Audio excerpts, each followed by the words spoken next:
Olá pessoal, tudo bem? Estou aqui de volta pedindo para que todos, vamos nos inscrever no canal, vamos dar likes, vamos compartilhar e principalmente vamos participar com comentários, com perguntas, com críticas, concordando, discordando, enfim, não importa. Mas vamos lá, vamos começar hoje. Eu quero falar sobre um assunto que é a educação em períodos de pandemia, Vocês sabem da polêmica toda da educação, já falamos algumas coisas em relação a isso nesse canal. A questão é que a escola tem voltado, não tem voltado, mas eu queria falar sobre uma parcela que talvez seja a maior, que são os alunos da escola pública que não conseguem ter acesso, às aulas, principalmente aquelas aulas síncronas, que são as aulas ao vivo. E por que não conseguem?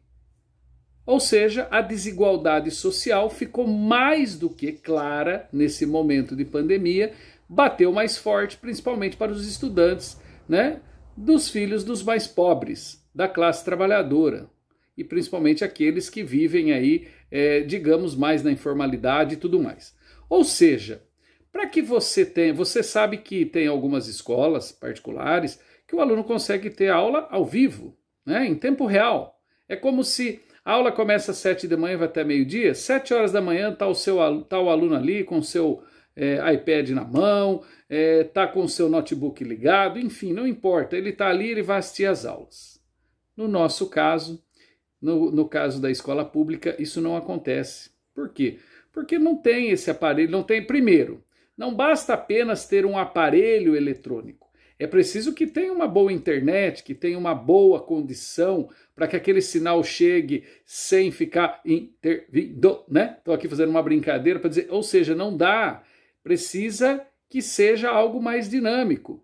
Para isso você precisa de uma excelente internet que tem um custo que muitas famílias, inclusive o valor dessa mensalidade, às vezes é a renda da família do mês todo, Tem a questão também do aparelho eletrônico, que muitas vezes é compartilhado. Eu vi vários casos na minha experiência trabalhando na escola nesse último ano de pandemia, de famílias em que tem 1 ou 2 celulares e para dividir com todo mundo dentro de casa. Eu lembro de uma mãe que ela falava, diretor, eu tenho um celular, eu tenho que levar para o trabalho e eu tenho 3 filhos que precisam utilizar. Então veja, a situação é muito complexa. Mas aí eu pensei na questão da TV aberta. A TV aberta seria talvez a solução, porque a TV é o aparelho eletrônico mais popular, mais democrático que nós temos.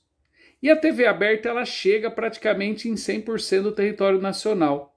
Então por que não fazer as aulas ao vivo pela TV aberta? Afinal de contas, a TV aberta é uma concessão. Ela não é engraçado que no Brasil a gente fala da Rede Globo, por exemplo, a gente já lembra do Roberto Marinho e dos seus filhos. A gente fala do SBT, a gente lembra do Silvio Santos e das suas filhas. A gente fala da TV Record, a gente lembra do Bispo Edir Macedo e enfim. Ou seja, a Band, o João Saad e todos os seus filhos. Hoje é Johnny. Eu queria entender como é que uma TV que é aberta e que é uma concessão pública, ela vai passando de geração para geração. Talvez então a gente tenha que mudar o nome da TV aberta, de TV aberta para uma monarquia da TV aberta, porque aqui parece-me que é passado de família, de geração em geração. Ou seja, se a TV aberta é uma concessão pública, por que não então nós trazermos as aulas ao vivo? Poderia fazer um rodízio com os canais de TV, mas ali ao vivo na hora, para que a aula acontecesse, para que de fato essas crianças pudessem assistir. Talvez tenha passado, talvez não, eu tenho certeza, passou da hora de um pacto nacional pela educação, coisa que não aconteceu ainda nesse país. Tem lá uma turminha de uma ONG chamado Educação para Todos pela Educação, acho que é isso. Mas são questões efetivas que nós precisamos e a gente não vê. Todos pela educação têm que lutar por esse pacto nacional que seja algo que seja concreto, que chegue até a vida das pessoas, que faça mudar a vida das pessoas. É nesse ponto que nós precisamos. E quando eu falo de todos pela educação, eu estou falando porque eu sei que ali muitos empresários, inclusive, participam dessa ONG, dessa organização social, enfim. Depois de um ano de pandemia e nós ainda não conseguimos criar um pacto nacional pela educação. E aí eu tenho que fazer a seguinte pergunta: será que a educação continua sendo um projeto de poder, esse fracasso todo que acontece o tempo todo? Nós estamos há mais de 500 anos nesse país, há mais de 100 anos de república, e será que nós temos que concordar com o Darcy Ribeiro que o fracasso da educação brasileira é um projeto de poder? Essa pergunta eu tenho que responder afirmativamente, é isso? Eu tenho que continuar concordando com o Darcy Ribeiro? Eu não quero mais concordar com o Darcy Ribeiro.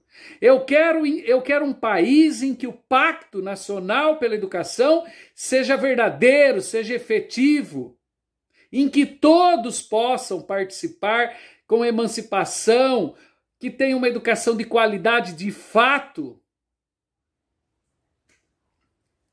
Nós vamos conseguir mudar essa afirmação de Darcy Ribeiro? Essa é a pergunta desse vídeo de hoje.